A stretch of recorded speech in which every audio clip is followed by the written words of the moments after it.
Tahimik lang ang paligid pero may gumagalaw na hindi mo nakikita. May panawagan sa puso mo ngayon, hindi ito aksidente. Ang bawat segundo na lumilipas ay paanyaya mula sa langit. Tumigil ka at kilalanin mong ako ang Diyos. Awit 46:10. Marahil pagod ka na, maraming tanong sa isipan mo, pero ngayon ay oras mo. Hindi mo kailangang ipilit ang lakas mo. Hayaan mong ang presensya ng Diyos ang dumaloy sa iyo. Narito ka, hindi para lang makinig, kundi upang maranasan.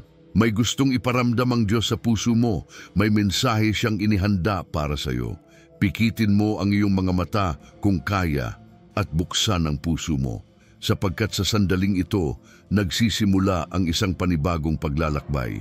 Alam mo ba, may mga sandali sa buhay na tila tahimik ang langit, pero ang totoo, sa katahimikan mas malakas ang tinig ng Diyos.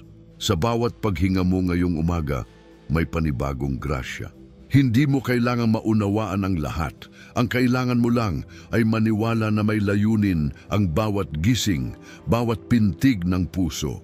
Ang Diyos ay hindi lamang nakikinig, siya ay kumikilos. Ang kanyang mga pangako ay totoo at buhay. Sapagkat nalalaman ko ang mga plano ko para sa inyo, ang sabi ng Panginoon. Mga planong hindi ikasasama, kundi ikabubuti, upang bigyan kayo ng kinabukasang puno ng pag-asa. Jeremias 29:11. Ngayong oras na ito, yakapin mo ang kapayapaang nagmumula sa presensya niya. Damhin mo ang katahimikan dahil sa gitna ng katahimikan, nariyan ang direksyon. Tumingin ka sa langit at sabihin mo, Panginoon, kausapin mo ako, hinihintay kita. Ngayon ay panahon para manalangin tayo ng sabay, mula sa puso, mula sa kaluluwa. Isang panalangin na magpapalaya sa iyo sa loob at magdadala ng bagong simula. Isulat mo sa komento, Panginoon, narito ako, kausapin mo ako, at pindutin ang subscribe para sama-sama tayong lumago sa presensya ng Diyos. Tahimik ang paligid pero alam mo, sa puso mo, may gustong sabihin ng Diyos. Hindi mo ito naririnig sa ingay ng mundo, pero sa sandaling ito, tinatawag ka niya. Kaya ngayon, manahimik ka muna. Huminga ka ng malalim. Damhin mo ang presensya ng Diyos habang pinapalaya mo ang iyong puso mula sa bigat ng kahapon. Itaas mo ang iyong mga kamay, hindi para sumuko sa problema, kundi para tanggapin ang biyaya ng langit. Ama naming Diyos na buhay, naririto kami ngayon. Hindi kami perpekto, ngunit dinala mo pa rin kami rito. Salamat po sa panibagong umaga. Salamat po sa panibagong pag-asa. Sa bawat paghinga namin, tanda ito ng iyong awa.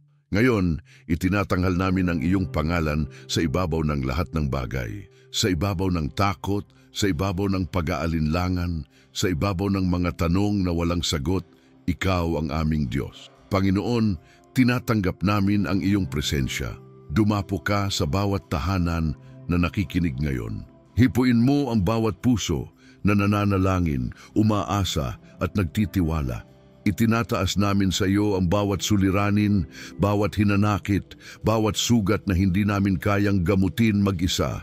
Hinahayaan naming ikaw ang kumilos. Panginoon, isinusuko namin ng kontrol. Hindi namin hawak ang lahat at hindi rin namin kailangang hawakan ang lahat dahil ikaw ang Diyos na may plano. Nais po naming matutong maghintay, magtiwala at maglakad sa iyong gabay. Kaya ngayong oras na ito, hinihiling namin ang iyong direksyon. Hindi ang aming kagustuhan, kundi ang iyong kalooban ang siyang mangyari.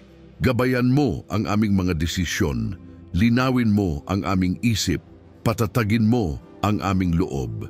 Itanim mo ang iyong kapayapaan sa gitna ng lahat ng hindi namin nauunawaan. Panginoon, maraming salamat sa iyong mga pangako. Salamat na kahit kami ay nagkukulang, nananatili kang tapat. Salamat na sa gitna ng pagsubok, hindi mo kami iniiwan. Salamat na ikaw ang Diyos na hindi napapagod, hindi nagkakamali at hindi nawawala sa tabi namin. Ngayong umaga, hinihiling namin ang kapangyarihan ng iyong banal na espiritu. Bumaba ka sa bawat nanunood, sa bawat nakikinig, sa bawat pusong uhaw sa iyo. Punuin mo kami ng iyong presensya. Palitan mo ang pagod ng bagong lakas. Palitan mo ang luha ng bagong kagalakan. Palitan mo ang takot ng pananalig. Panginoon, itinataas namin ang aming pamilya sa iyo. Ikaw ang Diyos ng pagkakaisa, Diyos ng kagalingan, Diyos ng proteksyon. Ingatan mo po ang aming mga mahal sa buhay. Pagalingin mo ang mga may sakit. Palakasin mo ang mga nangihina. Patatagin mo ang mga nalilito. Ikaw po ang aming kanlungan. Itinataas din po namin ang aming paangangailangan. Alam mo kung saan kami kulang. Alam mo ang aming pinagdadaanan. Hindi namin kailangang ipaliwanag sapagkat kilala mo kami higit pa sa pagkakakilala namin sa aming sarili. Kaya't tinatanggap namin ngayon ang iyong probisyon. Alam naming hindi mo kami pababayaan. Alam naming sapat ka higit pa sa sapat. Panginoon, bigyan mo po kami ng puso na marunong magpatawad. Ang puso na hindi nagtatago ng galit. Puso na marunong umunawa, magmahal at magpakumbaba. Hindi po namin kayang magpatawad sa sarili naming lakas, kaya hinihingi namin ang iyong tulong. Linisin mo po ang aming puso. Tulungan mo kaming pakawalan ang sakit ng nakaraan.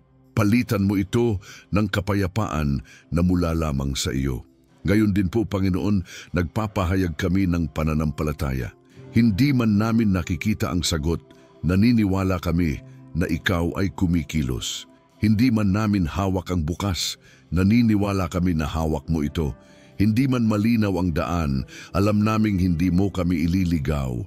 Kaya't kahit mahirap, kahit tahimik, kahit tila walang nangyayari, magtitiwala kami, magpapatuloy kami, mananalig kami. Ngayon, Panginoon, tinatanggap namin ang tagumpay mula sa iyo. Hindi ang tagumpay ayon sa mundo, kundi tagumpay na may kapayapaan. Tagumpay na may layunin. Tagumpay na may kagalakan. Salamat sa panibagong simula. Salamat sa bagong umaga. Salamat sa panibagong paghinga. Salamat sa iyo, Panginoon. Hindi ka nagsasawa. Hindi ka nawawala. Ikaw ang simula at wakas. Ang Diyos na naririnig ang panalangin. Ang Diyos na sumasagot kahit tahimik. Ang Diyos na lumalapit kahit kami ay lumalayo. Salamat, salamat, salamat. Ngayon po, habang tahimik kaming nananatili sa iyong presensya, hinihingi namin na patuloy kang mangusap, patuloy kang kumilos, patuloy mong ilapit kami sa iyong puso. At sa araw na ito, naway ang bawat isa sa amin ay maranasan ang iyong pag-ibig sa isang bagong paraan. Yan po ang aming panalangin sa pangalan ng aming Panginoong Hesus. Amen. Ngayon, kapatid, kung naramdaman mo ang presensya ng Diyos sa panalangin na ito, isulat mo sa mga komento. Salamat po, Panginoon. Patuloy po akong mananalig. Gamitin mo rin ang komento bilang panalangin. Ilagay mo ang pangalan ng taong gusto mong ipagdasal. Sabay-sabay tayong manalangin para sa isa't isa. At kung hindi ka pa nakasubscribe, pindutin mo na ngayon. Dahil bawat araw ay may bagong panalangin, bagong direksyon at bagong biyaya mula sa Diyos na buhay. Kapatid, kung naramdaman mo ang presensya ng Diyos sa panalangin kanina, alalahanin mo, hindi iyon damdamin lang. Iyon ay paalala na hindi ka nakakalimutan. Ngayon, hayaan mong dalhin kita sa isang kwento ng pananampalataya. Isang kwento ng tao tulad mo, tulad ko, na sinubok pero hindi bumitaw. Isang araw, may isang lalaki na lubos na mahal ng Diyos. Hindi siya makasalanan, hindi rin siya perpekto, pero ang puso niya ay tapat. Si Job ang kanyang pangalan. Oo, si Job mula sa Biblia. Isa siya sa pinakatapat na lingkod ng Diyos, mayaman, pinagpala at may masayang pamilya. Pero dumating ang oras ng matinding pagsubok. Sa isang iglap, nawala sa kanya ang lahat. Ari-arian, mga anak, kalusugan, lahat ng mahalaga sa kanya biglang nawala. Pero alam mo ang hindi nawala, ang pananampalataya niya. Sa gitna ng abo at sugat, sa gitna ng katahimikan at sakit, sinabi ni Job, "Hubad akong lumabas mula sa sinapupunan ng aking ina at hubad din akong babalik." Ang Panginoon ang nagbigay, ang Panginoon ang kumuha, purihin ang pangalan ng Panginoon. Hindi mo ba nararamdaman ang bigat ng pananalitang yon? Isipin mo, nasasaktan ka na, pero pinipili mong purihin pa rin ang Diyos.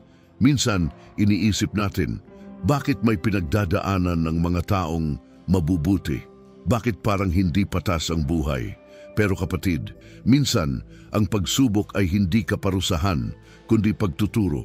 Hindi ito pagtanggi ng langit, kundi paghahanda para sa mas malalim na relasyon sa Diyos. Gaya ni Job, marahil ikaw din ay may mga bagay na nawala. Relasyon, kabuhayan, kalusugan, tiwala sa sarili. Pero ito ang tanong, mananatili ka bang tapat? Patuloy ka bang mananalig kahit hindi mo naiintindihan ang nangyayari? Ang pananampalataya ay hindi nasusukat sa panahon ng kasaganaan. Nasusukat ito sa panahon ng kawalan kapag wala kang hawak pero pipiliin mo pa ring manalangin. Kapag wala ka ng lakas pero uupo ka pa rin sa harap ng Diyos at sasabihing, Panginoon, kahit ganito ako ngayon, hindi ko po kayang mabuhay nang wala ka. Napakahalaga ng panalangin ng umaga sa mga oras na ito. Dahil dito natin kinakausap ang Diyos ng personal, hindi ito basta dasal na binibigkas. Ito ay paglalapit ng puso. At gaya ng ginawa ni Job, kahit hindi niya maintindihan ang plano ng Diyos, lumuhod pa rin siya. Umiiyak, nagtatanong, pero hindi bumitaw. Gusto mong maranasan ang tunay na direksyon mula sa Diyos? Gusto mong muling maramdaman ang kapayapaan? Sundan mo ang yapak ni Job. Huwag mo munang hanapin ang sagot. Hanapin mo muna ang presensya niya. Dahil sa presensya ng Diyos, ang tanong ay napapalitan ng kapayapaan, ang pagkalito ay napapalitan ng katiyakan, at ang sugat ay napapalitan ng kagalingan. Hindi madali, oo, hindi komportable, tama. Pero ito ang katotohanan. Sa panahong wala ka nang pwedeng lapitan, doon lumalakas ang panalangin. Doon nagiging totoo ang mga salitang, Ama, kailangan kita.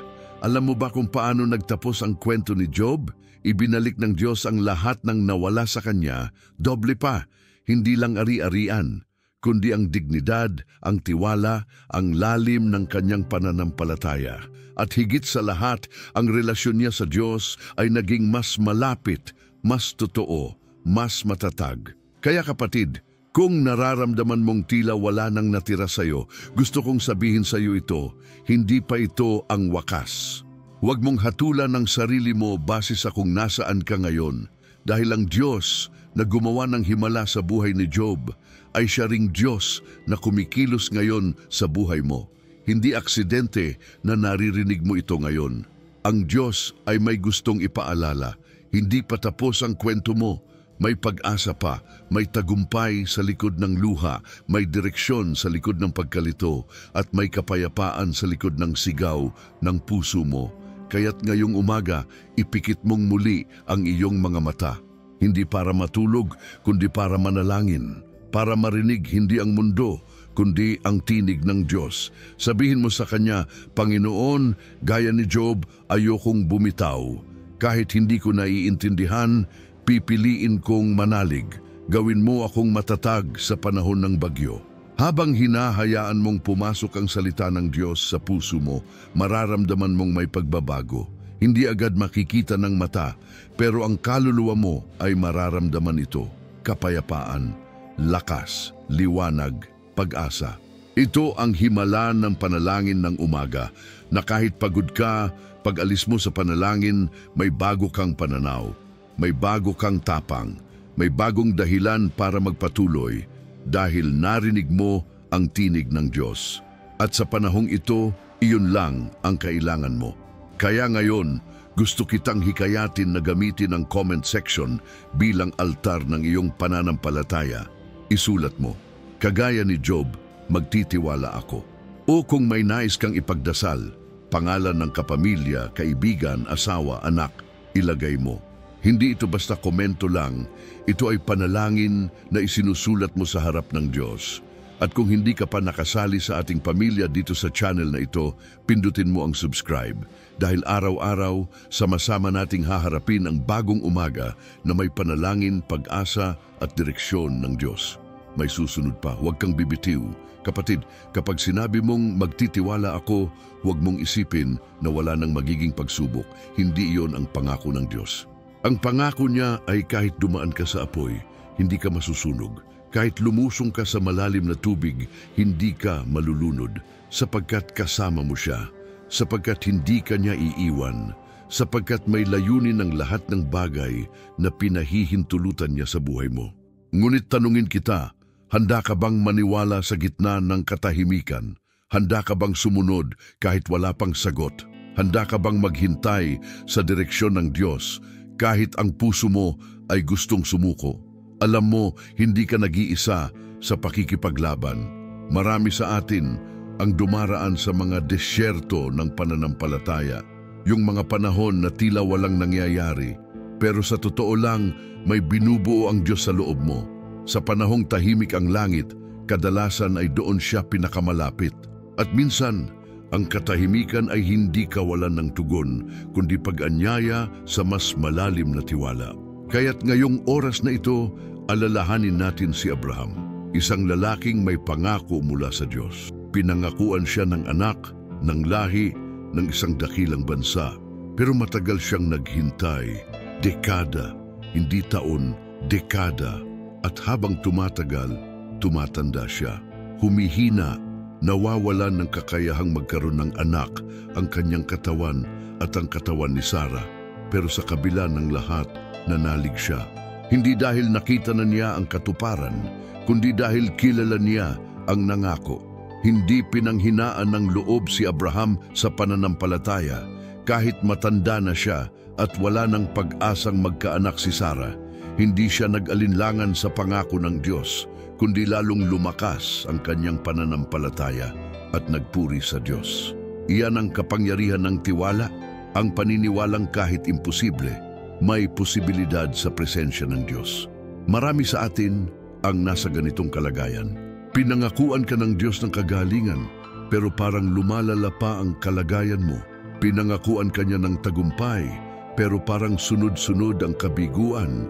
Pinangakuan ka niya ng direksyon, pero hanggang ngayon wala pa ring malinaw na sagot. Pero tandaan mo ito, ang Diyos ay hindi sinungaling. Ang kanyang pangako ay may takdang panahon. Ang kailangan mo ay manatili, manalangin, magtiwala, at huwag bumitaw. Sa bawat panalangin ng umaga, inihahanda mo ang iyong puso na manalig muli. Hindi dahil sa nararamdaman mo, kundi dahil alam mong tapat ang Diyos. Hindi mo kailangang magpanggap na malakas. Ang totoo, mas gusto ng Diyos ang pusong totoo kaysa pusong kunwari. Sabihin mo sa Kanya, Panginoon, nahihirapan ako, pero magtitiwala ako. Iyan ang panalangin na dumudurog sa langit. Iyan ang panalangin na umaabot sa puso ng Diyos. Kung kaya't ngayong sandali, habang nakikinig ka pa rin, hayaan mong akayin ka ng presensya ng Diyos sa mas malalim na pananampalataya. Sa tahimik mong pag-upo, sa malalim mong paghinga, pakinggan mo ang panawagan ng Diyos. Anak, ako ang iyong Ama, ako ang iyong tagapagligtas, ako ang iyong sandigan. Hindi ko kinalimutan ang mga luha mo, hindi ko binaliwala ang mga gabi mong umiiyak. Narinig ko ang sigaw ng puso mo at ngayon hinihiling ko lang na manalig ka pa. Huwag mong hayaan na ang nakikita mong sitwasyon ang magdikta ng iyong pananalig. Hayaan mong ang katotohanan ng salita ng Diyos ang maging pundasyon mo. Isipin mo, kung pinanghawakan ni Abraham ang pangako sa loob ng dekada at nakita niya ang katuparan nito, gaano pa kaya ang pwedeng gawin ng Diyos sa iyo na may pusong hindi sumusuko? Hindi nasusukat ang pananampalataya sa haba ng panalangin, kundi sa lalim ng pananalig. Hindi sa dami ng alam sa Biblia, kundi sa gaano mo kakayang panghawakan ang salita ng Diyos kapag tila wala nang natitira. Kaya kapatid, anuman ang sitwasyon mo ngayon, pinansyal, emosyonal, pisikal o espiritual, ipaalala mo sa sarili mo na may Diyos na buhay, may Diyos na tapat, may Diyos na kumikilos kahit hindi mo pa nakikita, at may Diyos na nagsasabi sa iyo ngayon, Anak, hindi pa tapos, may hinanda pa ako, may pag-asa pa. Kaya't huwag mong hayaang matapos ang araw na ito na hindi mo siya kinausap muli. Sa panalangin ng umaga, doon nagsisimula ang tagumpay ng buong araw. doon dumadaloy ang kapayapaan. Doon ipinapaalala sa atin na hindi natin kailangang lumaban mag-isa. Ngayon, narito ang imbitasyon ko sa iyo. Kung may isang salita na tumama sa puso mo ngayon, isulat mo sa komento, "Magtitiwala ako, Panginoon." O kung may tao kang gustong ipagdasal, isang kaibigan, magulang, anak o kahit sarili mo lang, isulat mo rin. Ang comment section ay altar ng ating pananampalataya. Isang virtual na simbahan kung saan sama-sama tayong nananalig, at huwag mong kalimutang pindutin ang subscribe. Dahil bukas, may panibagong umaga, panibagong panalangin, panibagong mensahe ng Diyos para sa iyo. Isa kang mahalagang bahagi ng pamilya ng pananampalataya. Kapatid, sa bawat hakbang ng pananampalataya, may kasamang pagsubok, pero huwag mong isipin na ito'y parusa. Sa halip, ito ay paghahanda, katulad ng isang alahas na pinadadaan sa apoy upang luminaw at tumibay. Ganun din ang ginagawa ng Diyos sa iyo. Hindi para sirain ka, kundi para linisin ka. Para alisin ang hindi mo na kailangan at ihanda ka para sa mas dakilang plano. Gusto ng Diyos na lumalim ang pananampalataya mo, hindi manatili sa ibabaw. Ayaw niyang panandalian lang ang relasyon ninyo. Gusto niya habang buhay. Kaya't minsan, pinapadaan ka niya sa mga panahong wala kang ibang hawak kundi siya, para malaman mong sapat siya, para madiskubre mong kaya mong mabuhay kahit wala ang iba, basta't kasama mo siya. May mga oras na mararamdaman mong tahimik ang langit, pero huwag mong hayaang dayain ka ng katahimikan. Dahil kadalasan, sa katahimikan, ang Diyos ay mas malapit kaysa sa akala mo.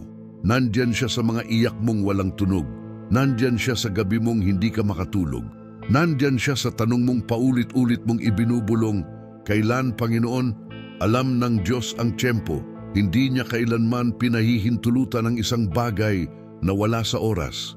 Tandaan mo, may proseso ang bawat pangako. Si Joseph ay pinangakuan ng Diyos ng kadakilaan, pero bago siya naging pinuno, siya muna ay itinapon sa balon, ipinagbili, nakulong at nakalimutan. Pero sa dulo, dumating din ang katuparan. Minsan gusto nating agad-agad, gusto nating matapos na ang sakit, gusto nating makita agad ang resulta. Pero kapatid, ang himala ay hindi laging biglaan. Minsan, ang himala ay nangyayari unti-unti, isang araw, isang panalangin, isang pagsunod sa kalooban ng Diyos. Kaya ngayong umaga, habang nananatili ka sa kanyang presensya, nais ng Diyos na ipaalala sa iyo na hindi mo kailangang maintindihan ang lahat para magtiwala. Kailangan mo lang ng pusong handang sumunod kahit madilim, handang maghintay kahit tahimik, handang manalig kahit walang nakikitang sagot. Hindi mo kailangang maging malakas palagi. Ang mahalaga, alam mong may Diyos kang matatakbuhan. At sa bawat Panginoon, tulungan mo ako, siya ay dumirinig, siya ay kumikilos. Siya ay nagsisimula ng himala, kahit hindi mo pa ito nararamdaman. Ang panalangin ng umaga ay hindi lamang obligasyon, ito ay sandigan, ito ay lifeline. Dito natin kinakausap ang ating Ama. Dito tayo humihingi ng direksyon. Dito natin ibinubuhos ang lahat, ang sakit, ang takot, ang pag-asa, ang pananampalataya. At sa bawat panalangin, kahit gaano kaliit, may tugon ng Diyos. Alam mo bang kahit ang mga simpleng salitang Panginoon, ikaw na po ang bahala, ay mahalaga sa Kanya? Hindi mo kailangang gumamit ng mahahabang pananalita. Ang hinihintay niya ay ang tapat mong puso. Ngayong araw na ito, gusto kitang hikayatin. Bumalik ka sa lugar ng panalangin. Bumalik ka sa presensya ng Diyos. Huwag mong hayaang ang problema ang magdikta ng direksyon mo. Hayaan mong ang Diyos ang magsabi kung saan ka dapat tumungo. Sa panahong hindi mo alam ang gagawin, ang pinakamagandang gawin ay lumuhod. Sa panahong wala kang sagot, ang pinakamakapangyarihang gawin ay manalangin. Dahil sa panalangin, naroon ang lakas, naroon ang gabay, naroon ang kapayapaan. At alam ko, habang naririto ka, may ginagawa na ang Diyos sa puso mo. May tinatanggal siyang bigat, May binubuo siyang pananampalataya, may binubuksan siyang bagong daan, kaya huwag kang bumitaw, huwag kang bibitaw sa pananalig. Dahil sa dulo ng pagsubok mo, may bagong simula. Ang Diyos ay tapat, at ang katapatan niya ay hindi nagbabago kahit magbago ang panahon. Kaya't hayaan mong sa araw na ito, ang panalangin ng umaga ay maging apoy na muling magpapaalab ng iyong pananampalataya. Ngayon gusto kong anyayahan kang gamitin ang comment section bilang altar ng iyong pananalig. Isulat mo, "Hindi ako bibitaw, Panginoon." At kung gusto mong isama sa panalangin ang pangalan ng iyong asawa, anak, kaibigan o kahit sinong nasa puso mo, ilagay mo. Dito sa komento, sama-sama tayong lumalapit sa Diyos. Sama-sama tayong nananalig. At kung hindi ka pa parte ng ating pamilya dito sa channel, pindutin mo ang subscribe dahil araw-araw may bagong pag-asa, bagong panalangin at bagong direksyon mula sa Diyos. At may isang bagay pa tayong kailangang marinig, huwag mong palalampasin. Alam mo, sa bawat panalangin na binibigkas natin, may kapangyarihang hindi nakikita ng mata pero nararamdaman ng puso. Hindi ito basta salita lang, ito ay paglapit sa Diyos, pagbitaw sa kontrol, pagtanggap ng katotohanang hindi natin hawak ang bukas, pero may Diyos tayong may hawak ng lahat. Ngayong nasa dulo tayo ng panahong ito ng panalangin at pagninilay, gusto kong ipaalala sa iyo, ang pananalig ay hindi nagtatapos dito. Sa totoo lang, dito pa lang nagsisimula ang lahat. Dahil ang panalangin ng umaga ay paanyaya sa Diyos, nasamahan ka hindi lang ngayon, kundi sa bawat hakbang ng araw mo. Huwag mong hayaang matapos ang araw na ito na hindi ka muling lumapit sa Diyos. Isipin mo kung gaano siya katapat. Sa bawat umaga na gumigising ka may bagong awa. Sa bawat sandaling humihinga ka may bagong pagkakataon.